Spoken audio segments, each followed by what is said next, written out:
Aujourd'hui, dans Mythbuster, Il me manque un sourcil. panique à la station-service. Un téléphone portable peut-il provoquer une explosion? L'altitude a-t-elle un effet dangereux sur les implants mammaires? Si j'étais là-dedans, moi aussi je serais mort. Les lecteurs de CD ont-ils atteint des vitesses trop élevées? C'est digne d'un film d'horreur. Qui sont les chasseurs de mythes? Adam Savage. T'en es où avec ton église bidon, au fait? C'est pas bidon, j'ai déjà célébré une douzaine de mariages. Et Jamie Heineman. Adieu, monde cruel. À eux deux, ils ont plus de 30 ans d'expérience dans les effets spéciaux. Je me sens sexy. Ils ne se contentent pas de recenser les mythes. Ils les vérifient.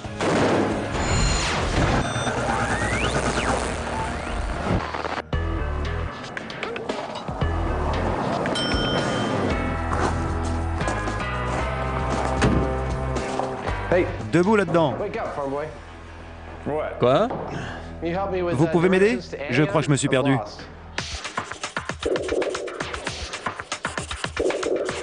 Que faisons-nous dans ce musée consacré aux stations-service? Nous allons voir si on peut faire exploser une station-service avec un téléphone mobile. Si ça rate, on pourra tout de même faire sauter quelque chose. Évidemment. Génial. Parle-nous de ce mythe. Tout a commencé par un courriel mettant en garde contre les risques d'explosion dans les stations-service à cause des téléphones mobiles. Les gens y ont cru et dans certaines stations, des avertissements ont été affichés. C'est une très bonne histoire. Le genre d'histoire qui marque durablement l'esprit des gens. La spécialiste des mythes, Heather Joseph Whitham, connaît un certain nombre d'histoires de ce genre. Un cadre roule sur l'autoroute près de Los Angeles quand tout à coup, il entend l'alarme indiquant que son réservoir est presque à sec. Énervé par ce contretemps, il prend la première sortie et s'arrête dans une station-service. Alors qu'il fait le plein, il sort son téléphone portable pour prévenir son bureau. À cet instant précis, une énorme boule de feu apparaît, englobant l'homme et faisant exploser toute la station. Depuis le début des années 90, les cas d'incendie de stations-service n'ont cessé d'augmenter. Les téléphones mobiles en seraient-ils la cause? Le musée de l'essence et de l'huile moteur de Fred Stoke est l'endroit idéal pour mettre ce mythe à l'épreuve. Qu'est-ce que tu fais? Un peu grande pour moi. Fred Stoke collectionnait les pièces détachées de tracteurs jusqu'à ce qu'il les abandonne pour les bidons d'huile. Waouh, la vache! C'est impressionnant. C'est la plus grande collection de bidons d'huile du monde. J'en ai plus de 10 000, tous différents. Je veux une maison comme ça. Il nous faudra une chambre de combustion suffisamment grande à la fois pour contenir une explosion importante et nous protéger de celle-ci. Elle nous servira aussi à contrôler les paramètres du test, tels que l'hygrométrie ou la température. On aura aussi besoin d'essence et d'un moyen d'en vaporiser à l'intérieur. Nous placerons le téléphone à l'intérieur afin de voir ce qui arrive lors d'un appel. Pour construire la chambre, ils vont utiliser des plaques de polycarbonate ultra résistants utilisées en aéronautique et sur les voitures de course. Ça m'éclate ce truc. Le polycarbonate est un plastique extrêmement résistant. On peut le plier en deux, il ne se cassera pas. Il peut arrêter une balle et toutes sortes d'éclats. Franchement, j'adore ce truc. Génial. Sachant que l'explosion risque d'être importante, Adam et Jamie ont ajouté un système de sécurité à leur dispositif. Une ligne de fracture faisant tout le tour de la boîte. Pour éviter que les parois ou les points de soudure ne cèdent, si l'explosion est trop puissante, la chambre est conçue pour se séparer en deux parties. Comme un œuf de Pâques. C'est ça. Sachant que l'explosion peut être plus puissante que prévu, il est bon de prévoir un tel système pour éviter tout accident. Ça me semble plus sûr. Ça aura l'air encore plus cool. Ça aura l'air vraiment cool. Il y a plus de 600 millions de voitures dans le monde aujourd'hui, et ce nombre devrait doubler dans les 30 prochaines années. Les risques d'accident sont donc très importants. Il suffit d'une simple étincelle et de vapeur d'essence. Mais un téléphone mobile est-il capable de catalyser une telle réaction? La probabilité qu'un téléphone portable puisse provoquer ça est très faible. Personnellement, ça me paraît vraiment ridicule. Cette histoire est plus complexe qu'elle n'en a l'air. Statistiquement, les femmes sont plus souvent impliquées dans ce genre d'accident que les hommes. Il se trouve qu'elles remontent régulièrement en voiture pendant qu'elles font le plein. Ainsi, elles emmagasinent de l'électricité statique, ce qui peut provoquer une explosion en cas de contact avec l'embouchure du réservoir ou alors le pistolet. Ça me semble plus plausible. Je suis d'accord. Plus de 50% des accidents se produisent si la personne est remontée en voiture pendant son plein. Bob Rehnquist, vice-président de l'Institut pétrolier, étudie la question depuis 10 ans. Selon lui, les femmes courent davantage de risques que les hommes. Sur 152 cas étudiés par nos soins, 78% impliquaient des femmes, 22% des hommes. En Amérique du Nord, le pistolet d'une pompe à essence peut être bloqué. Le problème viendrait donc du fait que certaines personnes remontent en voiture pendant qu'elles se servent en carburant. Sans le savoir, elles transfèrent ensuite la charge électrostatique qu'elles ont accumulée au volant directement dans le réservoir. Cette décharge peut être mortelle. Voiture grise, il n'est pas remonté.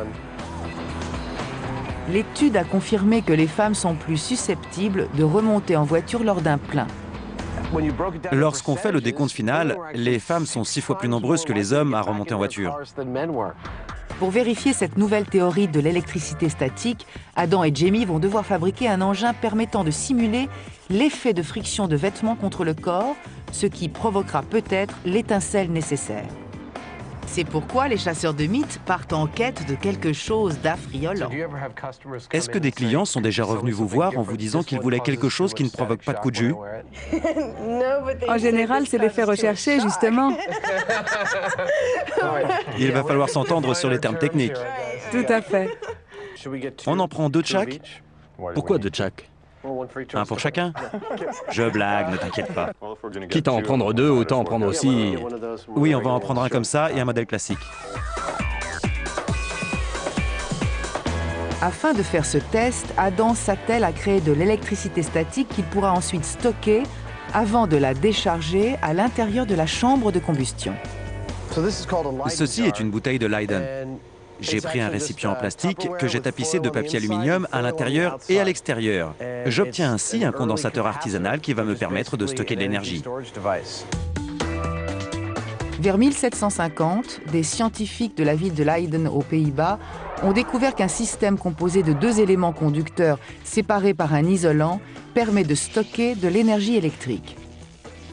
Benjamin Franklin s'est servi de ce principe pour faire passer un courant à travers ses invités disposés en cercle. Les électrons sautent de cette barre de PVC dans la bouteille et y restent stockés. C'est très bien ça. J'ai reçu 3 petites décharges. Maintenant qu'ils ont les vêtements adéquats, nos amis se rendent à la décharge à la recherche du siège de voiture idéal. Tu crois qu'on peut faire des étincelles sur ce lit? C'est généralement ce qui se passe, non? On ne sera pas les premiers. On dirait que nos petites culottes vont souffrir. C'est le purgatoire des petites culottes.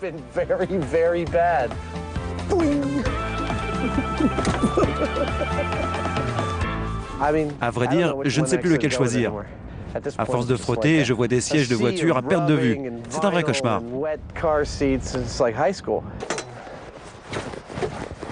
Celui-là a l'air bien. J'obtiens de bien meilleurs résultats qu'avec tous les autres. Ils ont trouvé le siège idéal, mais cela leur permettra-t-il d'obtenir l'effet recherché? Je ne vois aucune étincelle. Regarde bien. Ah ouais. Les pompiers sont arrivés sur les lieux du test afin de superviser l'expérience en cours. Qu'est-ce qui provoque les explosions dans les stations-service? Les téléphones mobiles ou l'électricité statique? Voyons voir. On a notre mannequin à qui on a coupé les jambes, notre générateur d'électricité statique sur lequel nous avons fixé de la fourrure léopard et une petite culotte. Ce n'est pas vraiment une science exacte. Les pompiers demandent que l'explosion soit moins importante. Une trop grande concentration de vapeur d'essence transformerait la chambre en une bombe puissante. Qu'est-ce qui pourrait se passer en fin de compte? Dans le pire des cas, toutes les fenêtres des environs seraient réduites en miettes. Je préfère éviter ça. Moi vouloir gros boom. Couchez, mon bonhomme. Il prend beaucoup de précautions.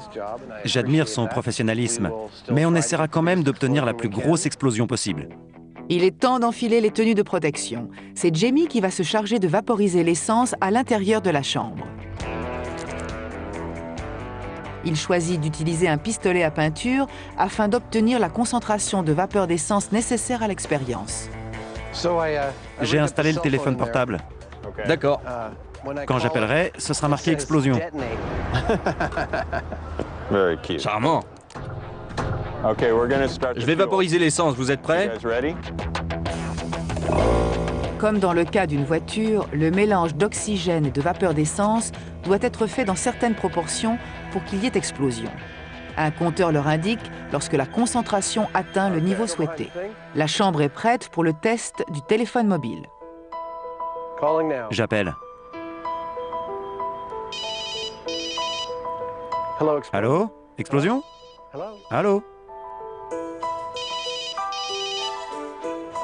Il ne répond jamais quand on l'appelle. Adam et Jamie étaient certains qu'un téléphone ne pourrait pas provoquer d'explosion. Dans le cas peu probable où ce dernier produirait une étincelle, celle-ci serait trop faible.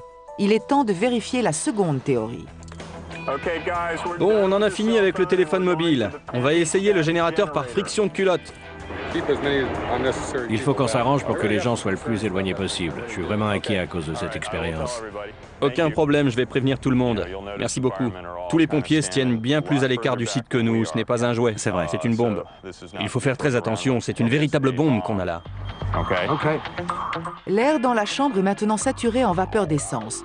Voyons si la culotte d'Adam chargée en électricité statique peut provoquer une explosion. Prêt? 5, 4, 3, 2, 1...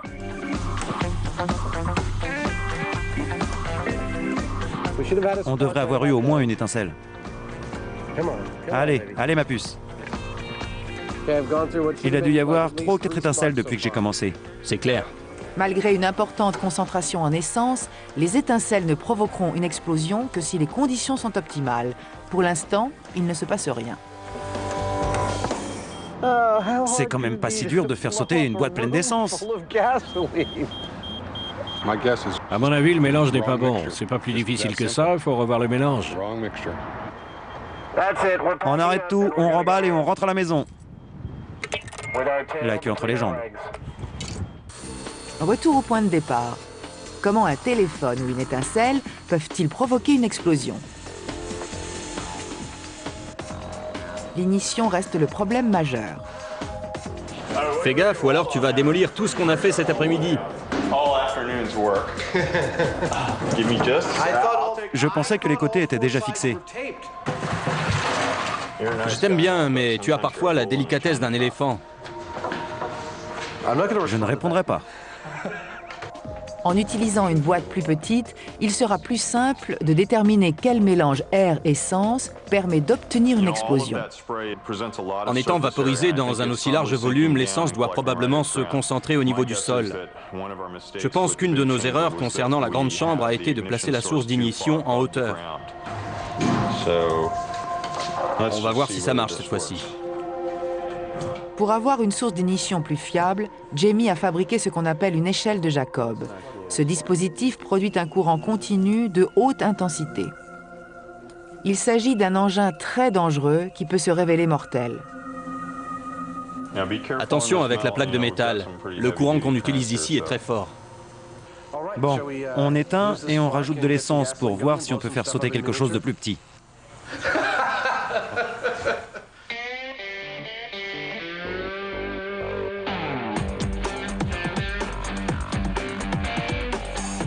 Quatre, 3, 2... On a fait sauter quelque chose! On a fait sauter quelque chose!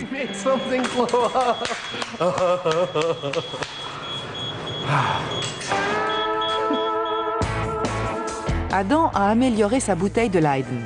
Cette version renforcée va fournir un courant plus fort. Pour finir, ils ont enfin le bon mélange d'essence et d'oxygène.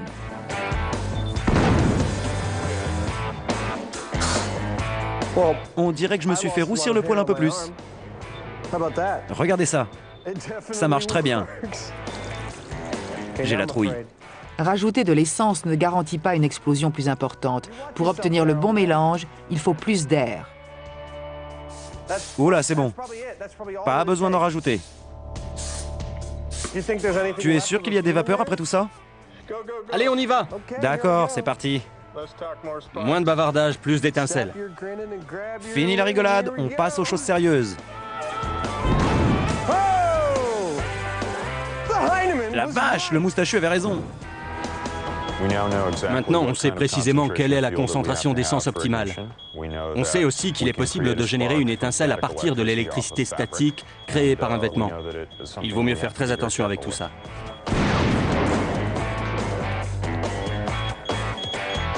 Ça va, je vais bien, pas de panique. Il me manque un sourcil. Un de mes sourcils a brûlé, pas vrai? Une partie de tes cheveux y est passée aussi. Tu rigoles? T'inquiète pas, ça fera bizarre pendant un jour ou deux, c'est tout.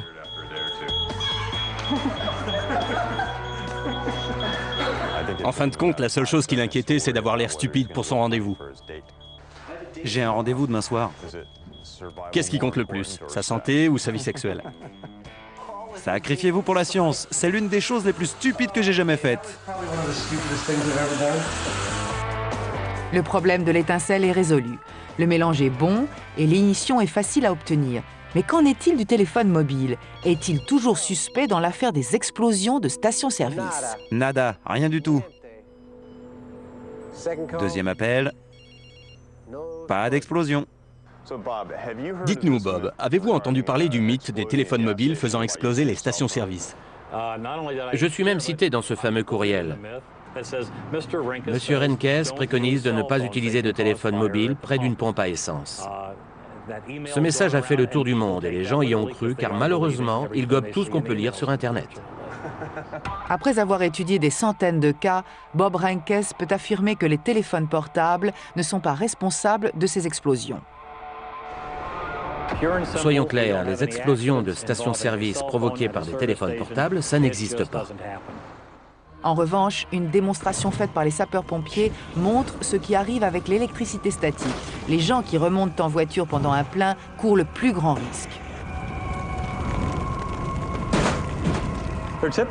Ce sont généralement des jeunes, car les personnes âgées descendent comme ça.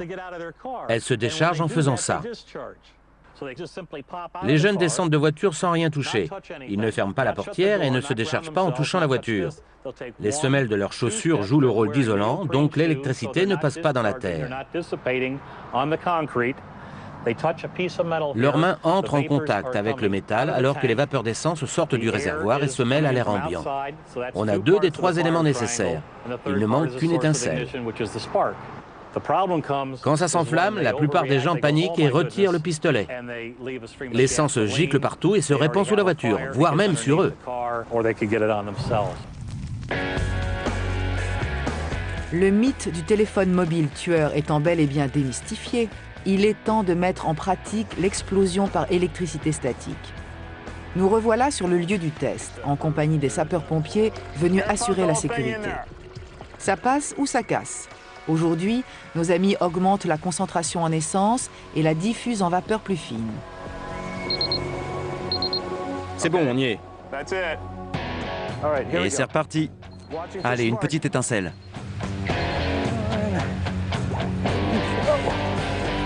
L'air est saturé en essence, mais il n'y a toujours pas d'explosion. Ça commence à bien faire, il y a tellement d'essence qu'on ne voit rien à travers, et pourtant ça refuse de faire boum. Je vois pas ce qu'on peut faire de plus. C'est fini entre nous, bouteille de Leiden.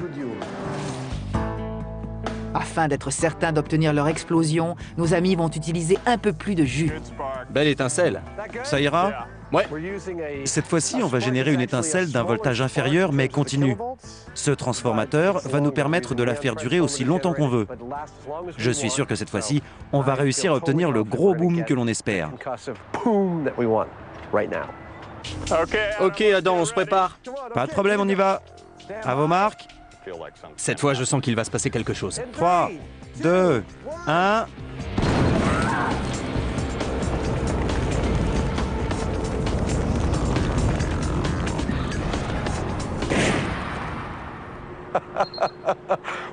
J'ai failli oublier de regarder, c'était vraiment cool. Super. On a réussi. Ouais, Sacrée explosion. tu l'as dit. Le joint d'alu de la ligne de fracture a sauté comme prévu. C'est pas trop tôt, hein. Tout à fait, il était temps. Soyez prudents. Dans certaines conditions, des vapeurs d'essence et une étincelle suffisent à provoquer une catastrophe à la pompe. Bob, que conseillez-vous de faire face à un tel départ d'incendie? Si vous provoquez une étincelle, ne jouez pas au héros. Laissez le pistolet tel qu'il est. Le réservoir se chargera de contenir l'essence.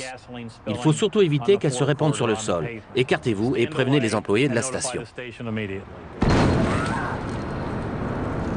Tu en penses quoi, Adam? C'est du bidon? Absolument. Cette histoire est complètement bidon. Aucun téléphone mobile ne peut provoquer l'explosion d'une station-service. Nous sommes d'accord.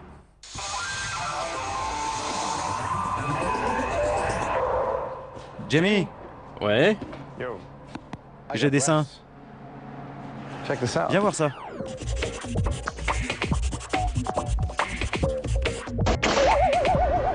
Il existe un mythe qui veut que la baisse de pression à l'intérieur puisse faire exploser les implants mammaires.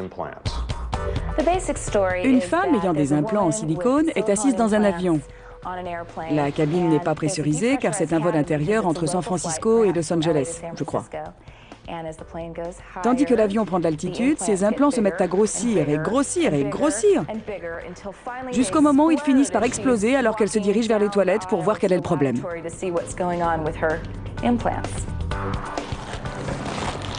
Et voilà.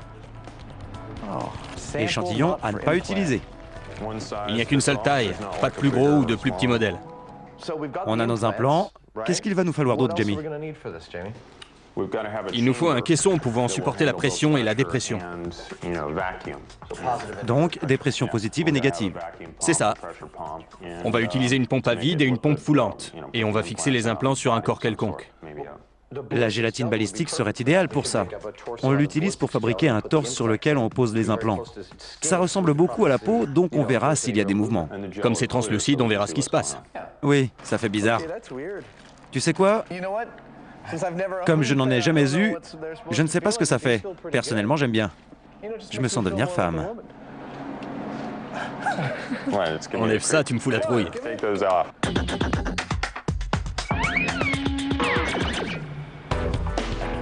On s'en sert dans un but cosmétique. Plus de 100 000 femmes par an subissent une augmentation mammaire. Le docteur Grégory Georgiède, chirurgien esthétique, connaît très bien le sujet. Il a posé des milliers d'implants en 25 ans de carrière. J'ai entendu parler de ça. Il arrive fréquemment que des patientes très actives me posent des questions. Est-ce que leurs implants vont exploser si elles font de la plongée ou si elles prennent l'avion? Vous a-t-on rapporté des histoires selon lesquelles ce serait arrivé? Non, je n'en ai jamais entendu parler. Et je n'ai jamais vu de patiente dont les implants auraient explosé. Néanmoins, beaucoup de gens sont inquiets à ce sujet.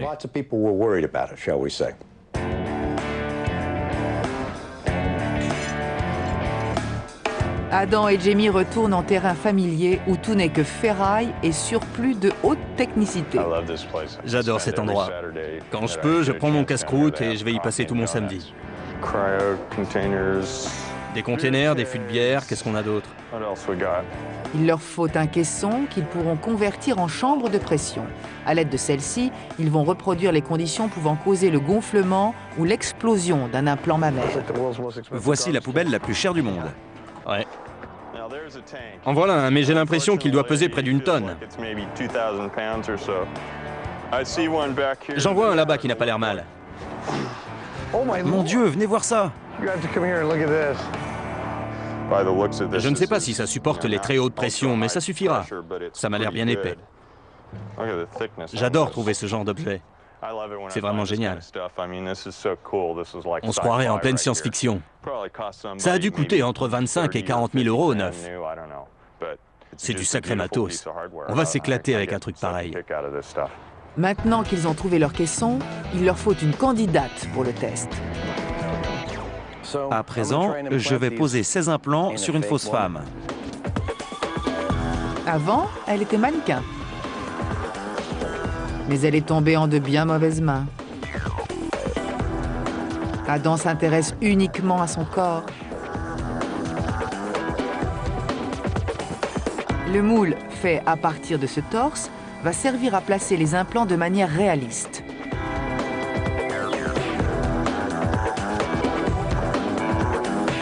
Adam les installe avec beaucoup de précautions, tandis que le gel commence à se solidifier. Le silicone a une densité moins importante que l'eau, donc je les tiens en espérant que l'effet d'aspiration suffira à les maintenir au fond. Ça n'a pas l'air mal pour l'instant. Je vais revenir voir dans 20 minutes. Il est essentiel que le caisson soit parfaitement étanche. Pour ce faire, certains hublots sont ressoudés et d'autres remplacés. Pour finir, ils ajoutent une jauge de pression. Le torse en gélatine est fin prêt. Les implants sont parfaits. Regardez ça, c'est une œuvre d'art. J'ai réussi.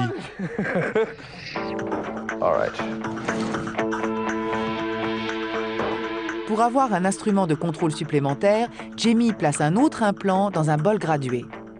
S'il se produit un gonflement de l'implant, nous pourrons le mesurer grâce au niveau de l'eau.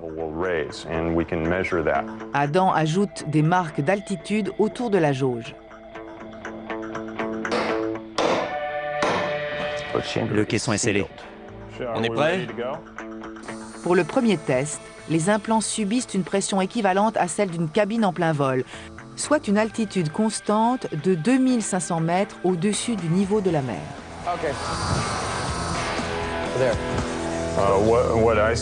Les bulles à la surface de l'implant ont grossi. Et par conséquent, il se peut que le niveau de l'eau ait très légèrement augmenté. D'accord. En revanche, aucun changement au niveau de l'implant. Bien. Est-ce qu'on monte plus haut? 10 000 mètres? À cette altitude, la pression atmosphérique est 20 fois plus faible qu'au niveau de la mer. Dans un cas pareil, vos implants seraient sûrement le cadet de vos soucis. Ça n'a l'air de rien, mais si j'étais là-dedans, moi aussi, je serais sûrement mort. Vos poumons se remplissent de liquide. Votre tête est comprimée. Il y a beaucoup d'autres effets très désagréables. À une altitude pareille, vous vous évanouiriez au bout de 10 minutes. Malgré une forte pression, il semble qu'il n'y ait aucune modification dans les implants. Nous avons fait monter les implants à 2500 mètres, puis nous avons poussé jusqu'à 12 000 mètres. Dans les deux cas, on a noté un léger accroissement des bulles d'air se trouvant dans les implants, mais aucun changement au niveau des implants eux-mêmes.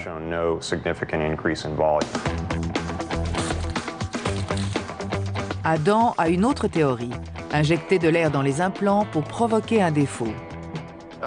J'ajoute de l'air dans chaque implant, 3 cm3 dans le droit et 10 dans le gauche. On est à 12 000 mètres. Il n'y a aucun changement notable au niveau des poches d'air. L'air se dilate très facilement. Le ballon que l'on a mis à l'intérieur a atteint le double de sa taille de départ. Par contre, ce n'est pas le cas pour les implants. Je ne vois aucune différence. Moi non plus. Vraiment aucune. Les basses pressions dues à l'altitude ne donnant rien, Jamie va utiliser un caisson plus petit pour recréer les hautes pressions ressenties lors d'une plongée. Le résultat est plus qu'explosif. Le seau a cédé. Ça va les gars? T'as tué un éléphant? En tout cas, j'ai les oreilles qui sifflent. Il n'y a aucun blessé, mais Jamie a eu chaud. Un changement de pression rapide peut provoquer des dommages du point de vue auditif. Les hautes pressions n'ont pas causé de changement notable au niveau des implants. Mais qu'arriverait-il si quelqu'un portant des implants passait en un instant du fond de la mer au sommet de l'Everest? Est-ce qu'on pousse à 10 000 mètres?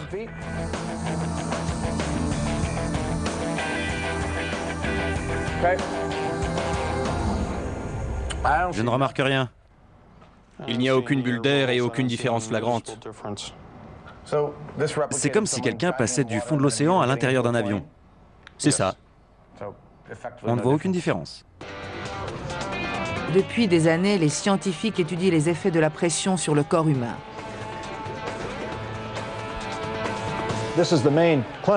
Nous voici dans la chambre principale. Attention à vos têtes. On remplit toute cette pièce avec de l'air comprimé. Le docteur Richard Vann, qui travaille au Centre de médecine hyperbare, en connaît long sur les questions de pression, ainsi que celles que se posent les porteuses d'implants.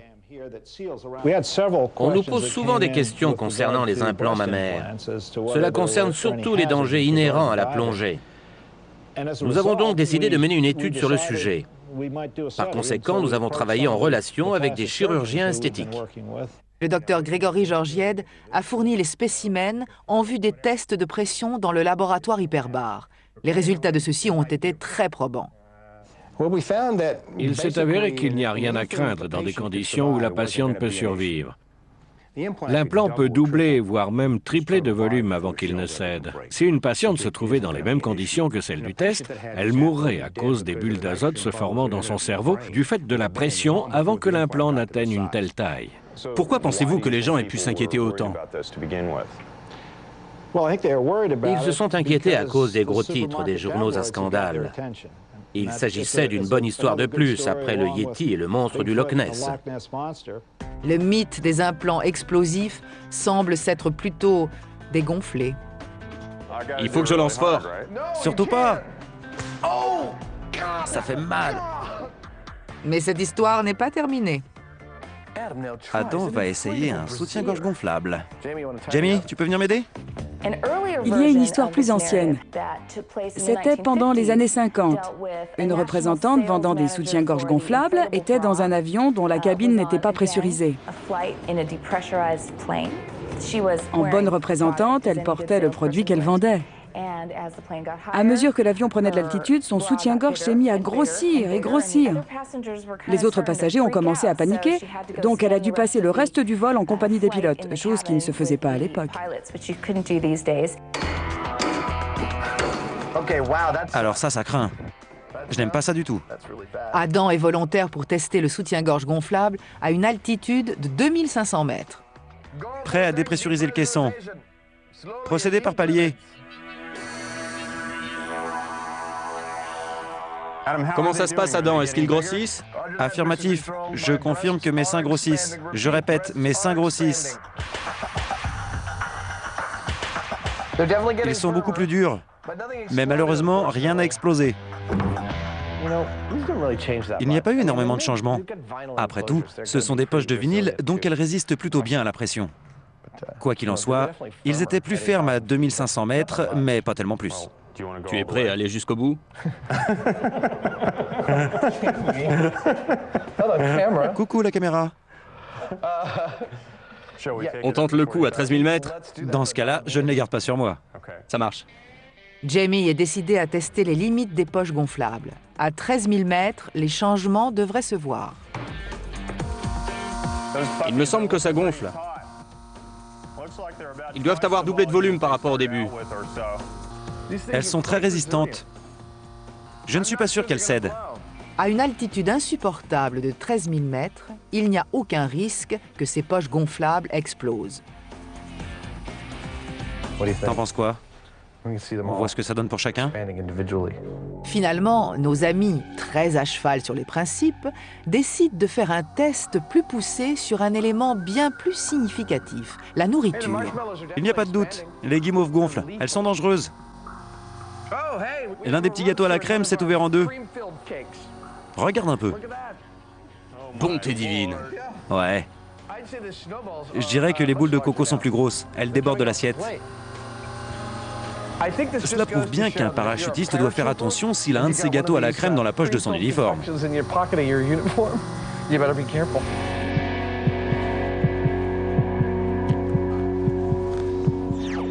Qu'est-ce que ça donne avec les implants explosifs? Aucun résultat concluant, pas d'augmentation notable. En clair, un cannoli a davantage de chances d'exploser qu'un implant mammaire. Un cannoli? C'est une pâtisserie italienne à la crème. Ah, d'accord. J'étais sérieux pour une fois. D'accord. En ce qui me concerne, c'était du bidon.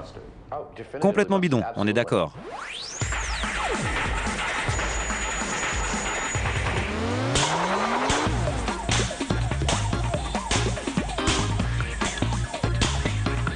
Oh, on doit tester des CD-ROM.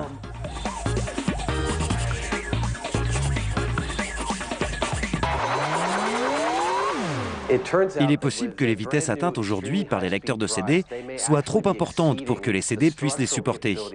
Par conséquent, les CD éclatent en 1000 morceaux et vont même jusqu'à être expulsés de l'ordinateur. C'est pas vrai. Si.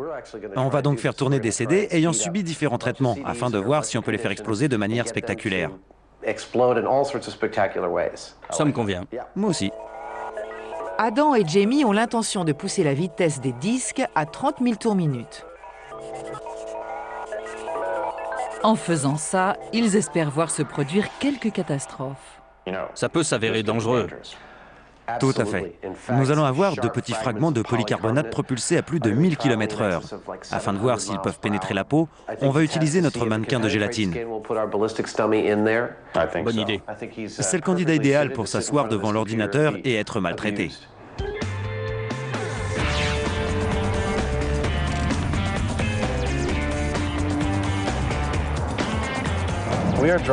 Nous allons chez le plus grand magasin de recyclage informatique de la région qui se trouve dans la Silicon Valley. Là-bas, on a toutes les chances de trouver un lecteur de CD-ROM à grande vitesse, genre 52X. Il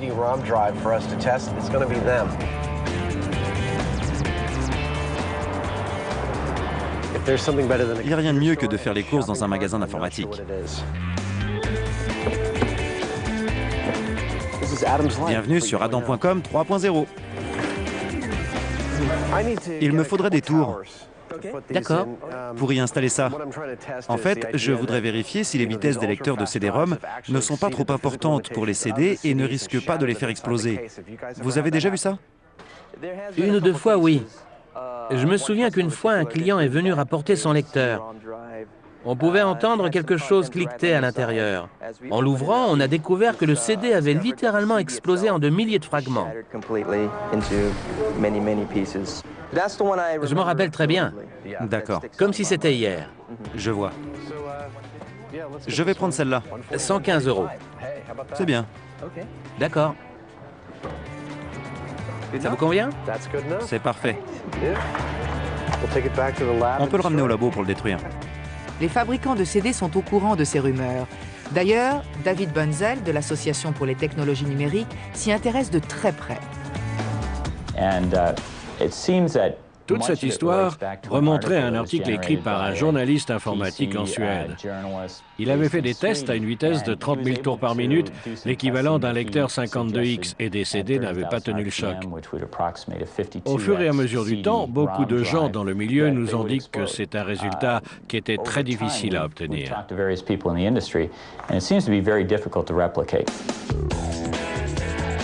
Dans le but de reproduire cette expérience, Adam va faire subir aux CD le même type de traitement qu'ils subissent au quotidien. Les CD sont souvent endommagés par le soleil, par des produits corrosifs ou bien par une utilisation régulière. Pour que le test soit le plus poussé possible, certains sont placés dans des conditions extrêmes. Craquelé. Au soleil pendant une journée, alcool à 90 degrés, micro-ondes, étiquette excentrée, CD de référence parfaitement intact, pour servir de repère.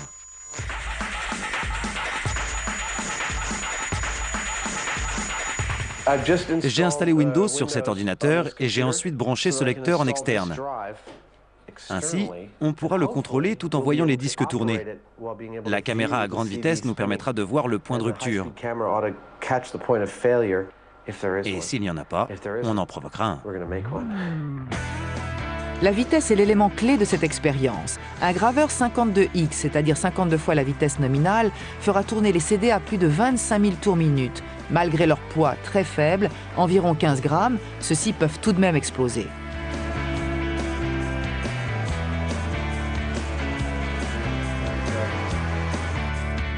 Qu'est-ce que tu dis de ça?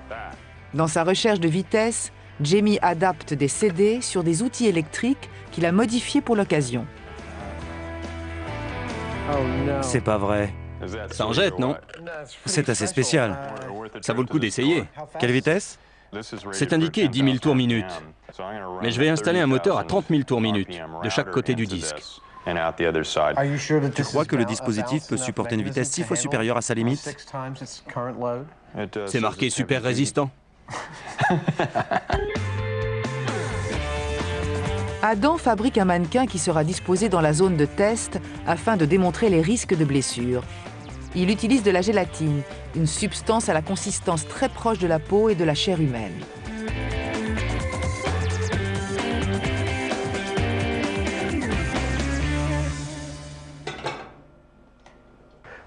La machine de Jamie me fiche la trouille. Il a fabriqué l'équivalent d'un lecteur 300X.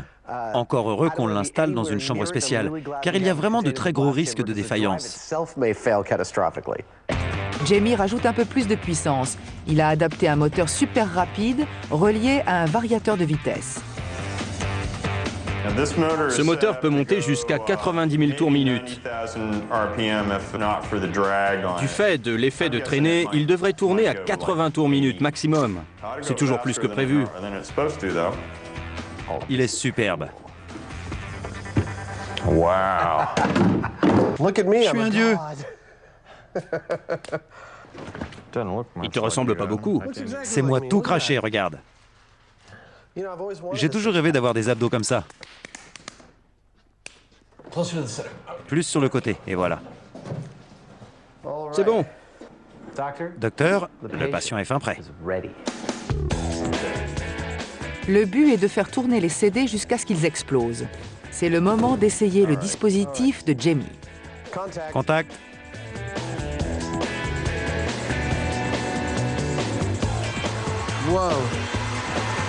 Mon Dieu. Plus vite, plus vite. C'est tout? Ouais. Ça plafonne à 20 000. Un CD ne tournera sûrement pas plus vite que ça. Les frottements doivent forcer la machine à dépenser plus d'énergie pour atteindre cette vitesse. Je suis sûr qu'en le fixant directement sur le moteur, on peut aller plus vite que ça. Compte tenu des circonstances, les CD réagissent très bien. Mais Jamie est bien décidé à ce que ces circonstances changent de manière radicale. Je veux voir quelque chose exploser. Voilà le CD passé au micro-ondes. Bien. Il a vraiment souffert. Adam est persuadé que le CD qu'il a passé au micro-ondes ne supportera pas ce traitement. Mets la gomme, à fond. Allez, oui. Ça va casser? Le reste se décolle. Aïe, aïe, aïe, aïe.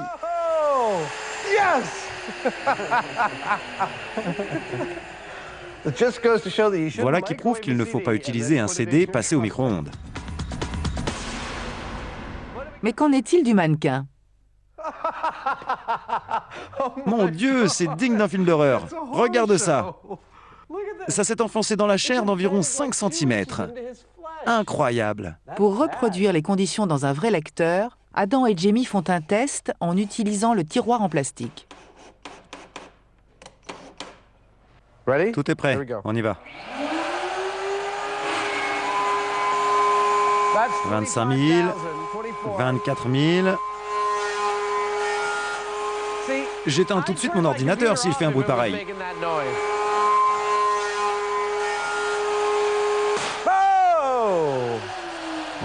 Voilà qui est fait. Défaillance à 25 000 tours minute.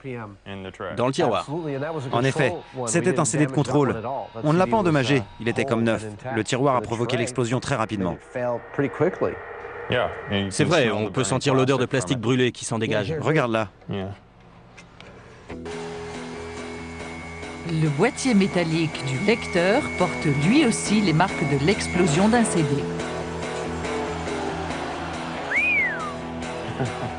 C'est incroyable. T'as vu les dégâts que ça a causé? Les côtés ont été déformés.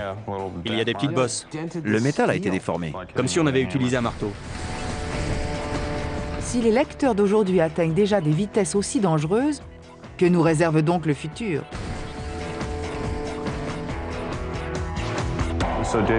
D'après vous, est-ce qu'on va voir arriver des lecteurs 100 ou 200X?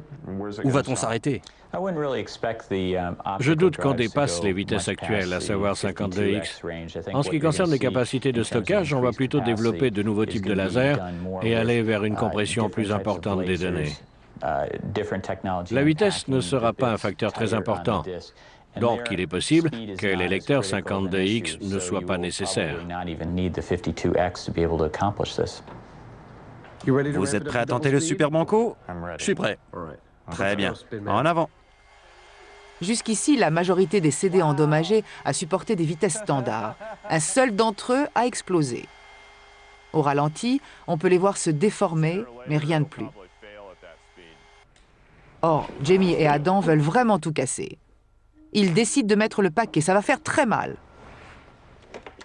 T'es prêt, mon coco? Ouais, Attention. débranche quand ce sera fait. D'accord. 3, 2, 1.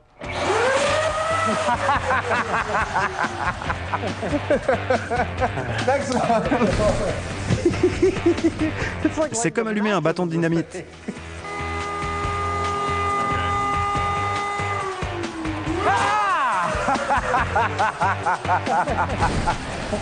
Allez, un autre, un autre.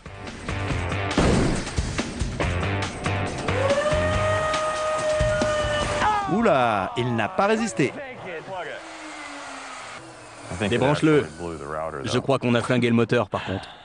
Fini pour aujourd'hui. C'est ce que j'appelle du bon travail. Surtout quand on fait exploser autant de choses. C'est incroyable, on se croirait déjà à Noël. En résumé, si jamais un CD explose dans un ordinateur, il y a des risques? Non. Pourquoi ça? À moins d'ouvrir le tiroir et de coller son œil juste devant. Tu sais que j'en suis tout à fait capable. Il existe des moyens plus simples pour se crever un œil. Êtes-vous inquiet de voir des CD exploser dans des ordinateurs? Non, je travaille avec 3 ordinateurs et je ne passe pas mon temps à me demander si je vais me prendre une volée de morceaux de CD. Si on prend en compte les millions de CD qui sont gravés chaque jour et la douzaine de cas qu'on nous a rapportés, on peut dire qu'il s'agit d'incidents marginaux. Tout à fait. Le consommateur n'a pas à s'en inquiéter. C'est vraiment très improbable. Encore un mythe qui s'écroule. Et une autre bonne journée avec son lot de débris et de chaos pour nos chasseurs de mythes.